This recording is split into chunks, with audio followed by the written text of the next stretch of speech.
Well, let's just go ahead and get started. So, this reporting that y'all worked on is, first of all, it's incredible. I wanted to say that I was excited to talk to you, but it's sort of a not a very exciting, kind of a grim subject. So, but Amelia, you and I've been talking about this for a while about the reporting that you and Molly have been doing, and so I'm wondering if to start, you all can just kind of lay the context of this. What led to this massive reporting project, this investigative project, and kind of like the lead up to it? So in 2019, I was working at the Charleston Gazette Mail covering poverty and was going through a lawsuit that had been filed on behalf of foster kids in West Virginia. And there was just one paragraph in this very lengthy suit that alleged that West Virginia children were sent to a facility in Ohio where they were forced to do manual labor. And that alone just really stuck with me and blew my mind. And as a West Virginia native who I care a lot about foster care, I had no idea that was going on. So I started looking into this specific facility, but then I had a baby, went on maternity leave, and ended up changing jobs and going to Mountain State Spotlight.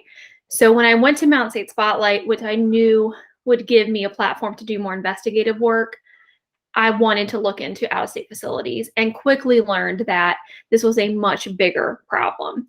And that led me to call Molly. I did not know Molly that well at the time, but I knew her as an incredibly fierce reporter, really good with investigations. And so I pretty much cold called her and said, help me investigate West Virginia foster care. And she said yes. And so we started working on this last fall together. Interesting. Well, and in light of that, I was wondering if maybe the two of you could kind of explain your roles in this reporting project, because it was collaborative, but you all kind of took a little bit of a separate lane on it. Sure. Yeah, and I can tell you how I got involved too. The Ground Truth Project has been funding reporting efforts in Appalachia for a couple of years now, mostly through Report for America. And I was a Report for America fellow in 2018, working for West Virginia Public Broadcasting, and was interested in foster care and kids issues at that time. And then it was right before COVID, really, a couple months before COVID, I got their Appalachian reporting grant, which was a grant for 3 fellows to spend time working on an accountability project in the region. It didn't have to be in West Virginia. And I pitched something that was actually an audio project, but I couldn't do that due to COVID. I mean, the idea of spending time in living rooms and kitchens with families during the pandemic was just not going to fly. So when Amelia called, it felt like all the pieces fell into place, because I still wanted to work on this. I still wanted to do something about kids and families in foster care, but I didn't know how to sort of pivot in the middle of a pandemic when everything else was so fraught. And so yeah, it was just to answer your question. As Amelia mentioned, she took the lead on the first story. I took the lead on the second and third stories, but like it was a collaborative process throughout as well. So. And I want to emphasize too, the reason I called Molly, besides she's an amazing reporter, is just knowing that this was going to be a very daunting project. Foster care is incredibly complex. I kind of knew what I wanted to look into. Molly had some ideas, but we actually spent a lot of last fall, just talking to people on background and saying, what should we be looking at? And that's really how our stories emerged, was listening to not only stakeholders in the foster care system and foster parents, but even our readers, and trying to source, if we're going to spend a year, which at the time we didn't know it would be a full year, but if we're going to take several months to look into this, we want to really hit the things that West Virginians need to know about the system. And there are so many other things that we could report on as well. I think I also would add maybe another sort of delineation of where our focus is for this series. I kind of focused a little bit more on the in-state, the realities of kids being placed in-state within the system. And Amelia took the lead on the out-of-state piece. So that's kind of another way that we sort of, you might separate it out. Mm-hmm. Gotcha. So one of the biggest, and I think probably the most startling thing that I took away from this is just the serious amount of abuse, and I'm trying to remember the word restraint. There's so much restraint involved with kids being in the foster system outside of the state. and there just being so much neglect and abuse, and kind of looks like it was unchecked. I mean, what about that, T? Like, what's the biggest takeaways that you found from this reporting, especially with respect to some of these more serious accusations, allegations? Or I guess they're probably not allegations; they're actual counts of it, right? There are both. Yeah, there are allegations and substantiated reports as well. And these are both substantiated by our own state inspectors with DHHR and out-of-state inspectors. I think my biggest takeaway was going through public records. I found at least 22 substantiated accounts of abuse and neglect at these out-of-state facilities. And there were many allegations of sexual assault. And also, as you mentioned, a lot of misuse of restraints. And restraints can be chemical, they can be a straitjacket. But when you think about children as young as 6 to 8 years old being restrained improperly, how can that not break your heart? And there were a lot of reports of them not telling parents that the kids had been restrained. So I think that's what really stood out to me, is that it wasn't just, oh, I found this one time in 2015. It was an ongoing issue. We found misuse of restraints at 75% of the facilities of the reviews. Sorry. We found misuse of restraints at 75% of the facilities of the reviews that we were able to get through DHHR. And I think also the biggest takeaway, and this comes up in all 3 of our stories, is that DHHR just won't answer questions about it. They won't say whether they knew that it was happening, they didn't know it was happening. We found records where they left kids in facilities where abuse was happening, and they just wouldn't talk about it. And I should add too, I think that was probably, I should have started with that. My biggest takeaway was when we realized that kids were left in the facilities, that was a big moment for us, I think, because we knew it was happening. But then when we saw documents that actually came in from the Department of Ed with a FOIA request with them that showed kids were still there months later, that was a very surprising and sad moment for us as the reporters. I read through this again today because I wanted to know if I had missed anything or if I had overlooked anything, and unfortunately I hadn't, because I was really hoping that there was like some. Whenever you read something, you're like, where am I going to get the payoff? There's no payoff in this story. So if you're listening to this right now, there's no happy ending. The question that I kind of been faced with is that since this continues to happen and we keep pushing, I saw 71%. It's higher now, 71%, than it was 10 years ago when it comes to kids in the foster system in West Virginia. Have you all reached out and asked, like, what's causing this? I mean, everybody's going to go to the drugs and things like that, but have you reached out and tried to get information, and what have you heard back on that? I think we do often hear that opioids are to blame. And I do think the data that we do have so far does bear that out, that there are, many kids, most kids, I think, that are entering into the system have had a parent dealing with some substance use disorder or having some interaction with the criminal justice system due to drug abuse. But, I think one thing that was a big takeaway for me as we were getting more and more mired in this was how little we hear people talking about this on the state level, right? Like, and we touched on this in the stories that, if lawmakers were willing to talk to us about it, they really demonstrated a very basic understanding of the problem. Sometimes people in positions of power in the state legislature would just not talk to us at all. And that really boggles the mind. We were talking about kids here. Yeah, kids don't pay taxes, but they're the most vulnerable people in our state, the kids in this system, and they don't have a voice.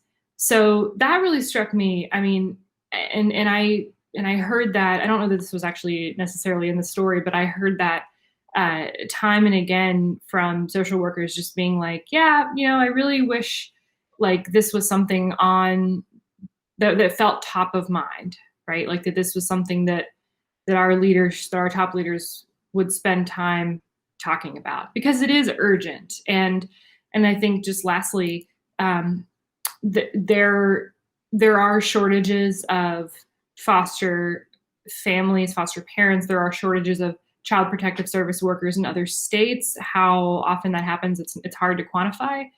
But we know, living here in West Virginia, that there are countless other challenges that kids are facing that make those shortages all the more urgent. Yeah, I think the only thing I would add to that too is we can't negate the role of poverty in this and generational trauma. So now you have sometimes grandparents who were in the foster system raising grandchildren, right? And yeah, I just think that's worth noting that it's not just drugs. We can't minimize the role of the opioid crisis in the foster care crisis. However, poverty is linked to a lot of adverse outcomes for children and families. So when you look particularly at the coal fields or really many parts of West Virginia, that is certainly a part of that. And that's a very complex issue to tackle as well. Yeah, I mean, this whole thing is super complex. I mean, there is, unfortunately, I mean, when you look at it, I mean, you all may have a different take on this. It doesn't seem like there's a one size fits all solution to this issue, because of, unfortunately, how intertwined it is now into the foster system in West Virginia. Now, you'd mentioned earlier about you kind of reached out to some of the officials and asked for, their opinions on things, and they kind of went around you and wouldn't answer the question. Then you also talked a little bit about how, you talked to social workers. Were you getting more responses from the social workers themselves rather than the people at the top? I mean, were you able to get information from them, or was that difficult as well? I think this was a story that was probably the hardest story I've ever worked on. I've been a journalist for 10 years, and wow. This was something that I think people struggled to talk about at multiple levels for multiple reasons, right? Like, I think that it was clear that some of the lawmakers that we talked to didn't really, like, this wasn't on their radar. I think it was difficult for some social workers and families to talk about this, to be candid about it, because they feared retaliation. And this is something that we saw documented in the report. This was in the ombudsman's report, right, Amelia? This was, yeah. This was something we saw documented in the report that was drafted this year by the person, the ombudsman, so who's tasked with like fielding complaints and concerns from families in the system. That I think people were just like, if I talk, like, is something going to happen, or am I going to get punished for speaking candidly? But I want to commend the families that I talked to who were willing to be open about their experiences and, do late night, fact checking and just like, hey, can you go over that one more time for me? I mean, I think that I know one family that I talked to in particular who featured prominently in the second story. They wanted nothing more than to be foster parents for years, and just found the system to be utterly complex, to be sure, but also, while rewarding, really, really challenging with some of the problems within the agency. I would definitely echo what Molly said, as far as I've also been a reporter for 10 years, and this was by far the hardest story I've ever worked on. And the only thing I would add, because my experiences mirror hers, we also both talked to families and children we did not include in the story, because some of their stories were so traumatic and didn't really fit what we were trying to do, or they just weren't the right fit for the story for various reasons. And I think that's important to note, because living in Appalachia, particularly West Virginia, we are used to reporters coming in, finding their soundbite, and leaving. So it was really important to us to not just have, oh, great, you were traumatized by the system, check that off the to-do list, let's move on. It was a very long haul to find the right kid and families to feature in our stories, because we wanted to make sure that empathy came through in our reporting, and that we were working really hard to not re-traumatize the people we were interviewing. I'm so glad that you mentioned that Amelia mentioned that about like I think that sometimes it can be difficult for people who aren't journalists to understand like how what the process is like, and I love talking about that. And I think one thing that and I'm so glad that you mentioned that, Amelia, like one thing to emphasize was the like care with which we did these stories, you know, like I remember asking a woman that I interviewed a couple of times, like, if this isn't a good time, like I know we plan to talk at this time, but like if this is like too much to unpack today, like the trauma that you faced, we don't have to do that today. Or just like sort of explaining to people who've never been interviewed before, hey, this is who we are. This is what we're working on. These are, you know, this is what an interview dynamic looks like. And we're happy to like illuminate that further if that's confusing or answer any questions that you might have. And I think that's a reason that like this kind of reporting can be done. Like this is why it's important that we're, you know, doing these stories, that we're living here, we're telling these stories, telling our own stories here in the region. Like we're not swooping in, like we have that buy-in, not just because we live here, but also I think because we give a shit. I don't know if I can say shit, but. Oh yeah. Absolutely, yeah. So I'm glad that you both mentioned the families and the children that you talked to, because that I think was one of the most powerful parts of this story. And I'm thinking in particular about the conversation that you all had with a child who's mentioned in this story. So I'll mention their first name, Mason, who was 15, and I just remember reading about his story. He'd bounced around to, I want to say he lived in 5 different states by the time he was, you know, a teenager. He's 15 at the time of this came out. And something that really stuck out to me, which was so honestly heartbreaking, was the quote that he had, which said, "I was too messed up for foster programs." The fact that he had a 15-year-old kid say that about himself tells me honestly a lot about the foster program in general and how much it let down a kid like Mason. I'm kind of wondering, I'm trying to loop this around to a question, but it just, to me, it stands out so much more because these are real stories of real kids, and he's just one of, you know, hundreds, it sounds like, with this. I mean, how many, you know, how many kids are we talking about here that were affected by this? How many kids are like Mason that are facing this kind of story and this kind of hardship and this kind of abuse? So in general, we have about 7,000 kids in foster care, but we know last year around 10,000 kids, more than 10,000 kids, touched the foster care system at some point in time. And when it comes to out-of-state placements, we send around 400 kids out of state every month. From what I've found in interviewing both social workers and kids on and off the record, it seems like these kids move around a lot. I really don't know why, to be honest. It doesn't seem like it's always because they're getting in trouble. It just seems like there's a lot of instability once they go out of state. And with Mason, I felt incredibly drawn to his story, mostly because he told me he wanted to tell it to help other kids in his situation. And we had a lot of talks about, hey, for the rest of your life, when somebody Googles your name, this is what they're going to read about you.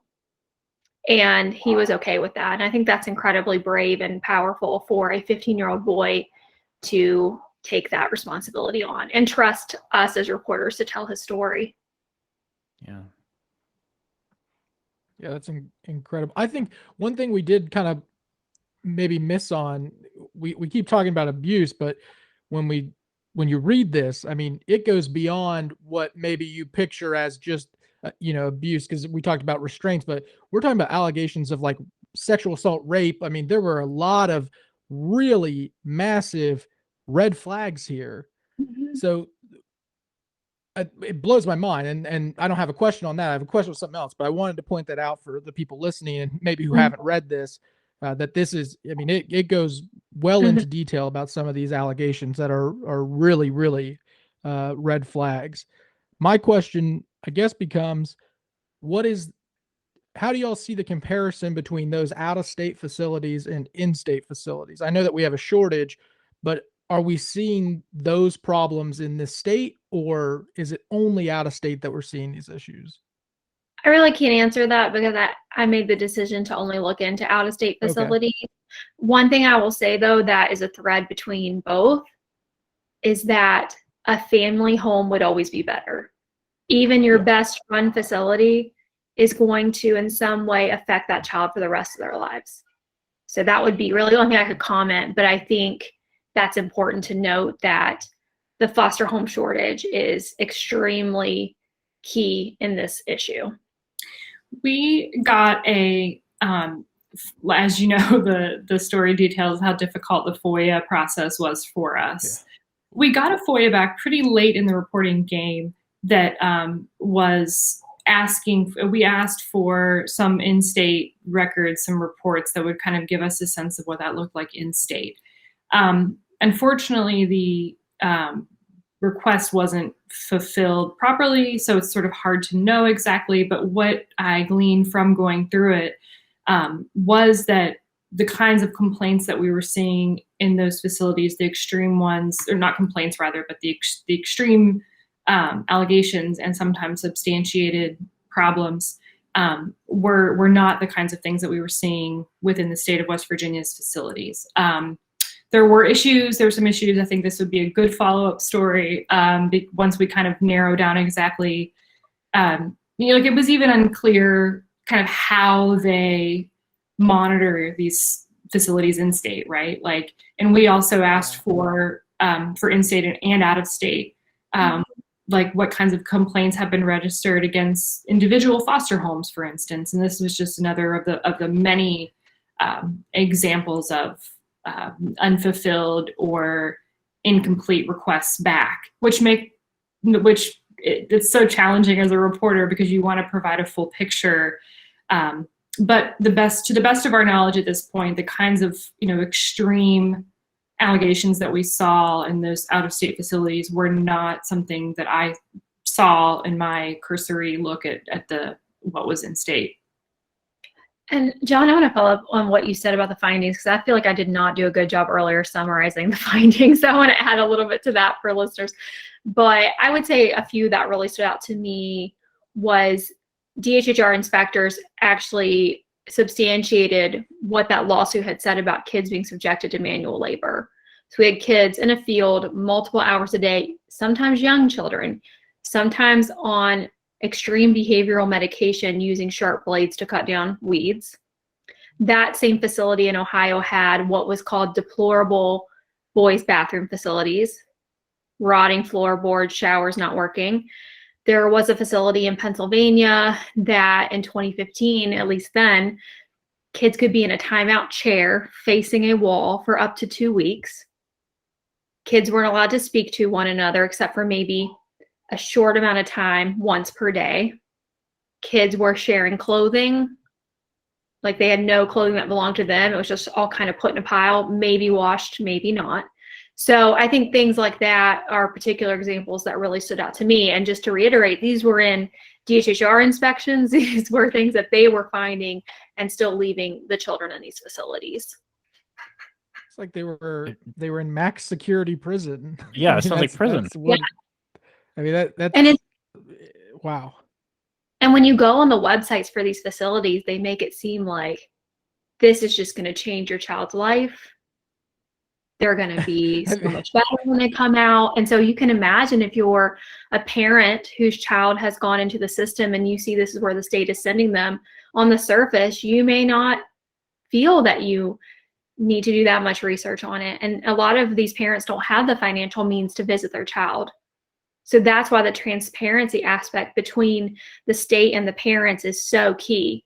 So when you read something like this facility has failed to notify the parents they restrained their child, it's probably much deeper than that. They're probably not telling the parents a lot of things that are going on in these facilities.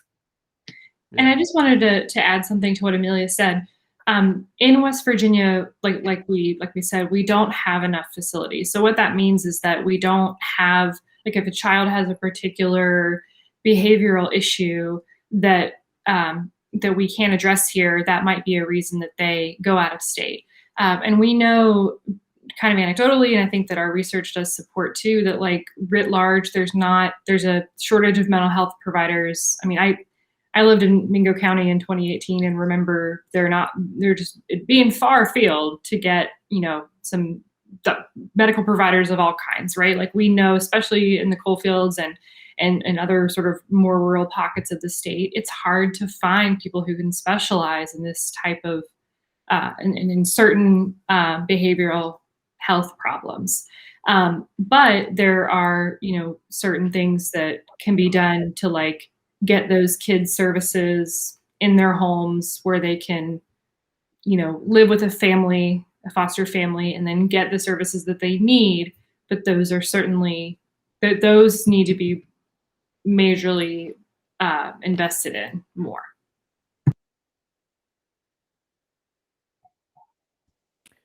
Yeah, this, everything you say, just it's so egregious. It's almost hard to believe that it's been allowed to happen. I'm curious, what has been the response, if anything? I know that you've kind of alluded to some lawmakers sort of being mum about it or not saying much about it.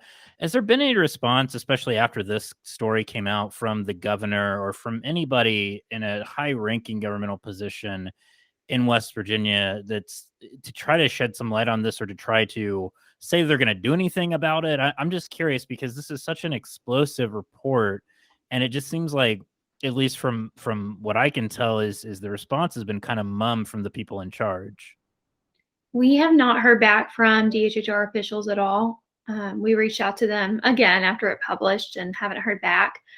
I've heard from just a few lawmakers. Senate Minority Leader Stephen Baldwin, who is a Democrat from Greenbrier County, reached out to me and said he'll be requesting inspection reports and other documentation from DHHR. Other than that, very, very few. I did hear from Senate President Craig Blair. He did not do an interview with me. He did text me a few statements, but in fact, his statement was that the legislature monitors DHHR and foster care. And so I was quick to respond and say, well, then, should you be held accountable for this? And did you know? And did not receive a response back from him. So we received a lot of great feedback from West Virginians, and we're thankful for that. But as far as people in power, we have not heard from the governor or really many people. So Unbelievable. And really, even just hearing back from the small group of people after is more than we heard from during the reporting process. I mean, we were calling people over this last year with these allegations saying, here's what we're finding. And we were still not hearing anything about it back for interviews. Wow. I know Craig Blair a little bit, and that doesn't shock me. I'll stop there. Anyway, the big thing that I want to know is, where do you all in your reporting go from here? What can people expect? I mean, will you jump back in and do another investigation on foster care? Do you have something else that you've got lined up that you're like, we're gun ho on this? I mean, what's next? Well, for me personally, I'll be having a baby That is true. now, so I'm gonna take a little time off. Take a couple days. I'm gonna take a couple days, have this baby. I don't know what's next, but what I would like to do next is focus on the mental health care aspect, because we're not going to easily fix foster care, right? And DHHR has even said we're bracing ourselves for another wave of kids with what our drug crisis numbers are looking like during the pandemic. Mm-hmm. And I don't think the answer is more in-state residential facilities, and experts don't think that either. But one of the key things in prevention, which Molly wrote so well about, is mental health care and community-based services. I don't think, and from what I've found in the little research I've done, I don't think we really have a grasp on how limited our mental health care is for our kids in the state. So that's really where I would like to go next if I'm given the opportunity to do a big project. I would really like to hone in on, okay, what are the shortages? Like, let's look at the coal fields. How many mental health providers do we have for these kids? And because I think that's a very low entry for our state to invest in prevention for these kids. I think, so I should note that while I was working with Mountain State Spotlight on this project as a grant recipient through Ground Truth, I'm a freelance journalist. I live in Charleston, and I've written for a number of outlets, and also am a documentary producer working on a forthcoming film with Elaine Sheldon. So I'm doing a bunch of different things, kind of got a lot of irons in the fire. I don't know when I'll be able to return to this topic right away. However, I am interested in having, like, I would like to get a fuller picture of what the in-state facilities are like. As we mentioned, we didn't really get a chance to like sort of get as much on those as we wanted. But also, this is something that I touched on in, or that we touched on in the second story about the relationship between the private agencies and and DHHR. So just like, I think most people, I didn't know this really before we started reporting this story, but there's DHHR, and then there's 11 agencies the DHHR contracts with to help them deal with the influx of foster kids that they have. And more, they're ceding more and more responsibility to these agencies, which aren't subject to the same FOIA laws, for instance, as DHHR is, which are I think is doing, in many cases, they're doing a really honorable job of helping to get some support. I mean, we talked about in the second piece, just the idea of like families going for a long time without hearing from a child protective service worker, which is a huge problem and consistent. And that's something that those private agencies are certainly helping to stem the tide on. However, I want to know more about that dynamic, and like, are we going to see these types of services continue to be farmed out to these private agencies due to the rise in numbers? And what does that say about, again, not even just the FOIA laws and like the public facing part of this, which, what does that say about us? And is that the right approach? Other states have taken the private agency route.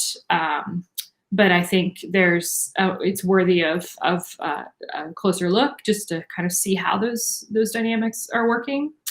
And I'm also, just lastly, like, I'd really love to, like, it's so funny. We did this like during a pandemic, right? Whenever we were like, we could barely work together. We were trying to reach people when they were just trying to get through their day to day. I wonder what this would have been like in a normal reporting experience. I'm really interested in how many kids we have. Hundreds and hundreds and hundreds of kids that in West Virginia that we send to placements in state that are like, maybe they're living in Logan and they're in a placement in Wheeling. They're from Martinsburg, they're living in a placement in Parkersburg, all the time, every day, hundreds and hundreds of kids.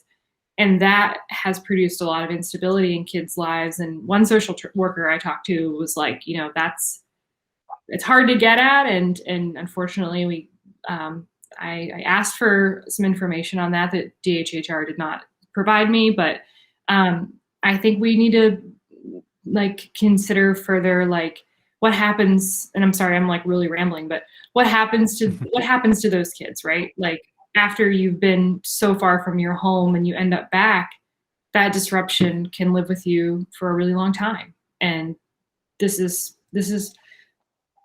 tons of kids experience this in West Virginia foster care. I have one more thing to add as well. I will be coming back from leave right in time for the legislative session. And one of our mottos at Mountain State Spotlight, I think it's our unofficial motto, is sustained outrage. So yeah, I'm going to be at the Capitol, seeing if they're talking about this and seeing if the few lawmakers who have promised me they're going to bring this up, I'm going to see if that happens. And last legislative session, we did nothing on foster care, which, yes, there was a pandemic going on, but that did not negate this other crisis, right? So that will certainly be a part of my upcoming reporting, is either telling you what they're doing or maybe we're telling you what they're not doing. And I think it's also important to note, Molly and I are big advocates for local reporting. We both are passionate about being in West Virginia as reporters. Our state could use a full-time foster care reporter. We don't have that right now. I cover poverty. Foster care is a corner of what I do. And I wish it was more, but there are other parts of my job that I think I have to get to, right, that are important. And I really hope that we can see more reporters come and focus on these topics because they need a lot of attention. It took a year to do these 3 stories. And there's so many other parts of the system that need that critical investigative look. Absolutely. You're so right on that. And first of all, I'm very much looking forward to your all's reporting next legislative session. And I'm glad that you mentioned that too, just about local reporting in general. This story, this investigation is a perfect piece of evidence of why local reporting matters so much and why the work that you all are doing is so important. Because in my view, but for the two of you, these stories, Mason's story and all the countless other children that you talked to or didn't talk to, their story wouldn't be told. And that's something that is so important about all of this. And so I really appreciate the work that you all do day to day, and especially on this. Very grateful for it, and definitely putting in a pitch for our listeners to check out the Mountain State Spotlight and become a subscriber, because it's really important to have independent local journalism to work on this stuff, to talk about these things, because it's pretty clear that government officials aren't wanting to talk about it. So thank you both so much, and really appreciate you all coming on and sharing this with us. Thanks for having us. Yeah, thank you guys. I want to say, like, this, we want to get reach on these pieces so that different eyes and ears see it and hear it. And it means a lot to be featured on this podcast. And we know that, this might, to achieve some amount of change, we have to continue the conversation. And like, this is a really great way to do that. So we're really grateful for the opportunity. 100%. We're happy to help.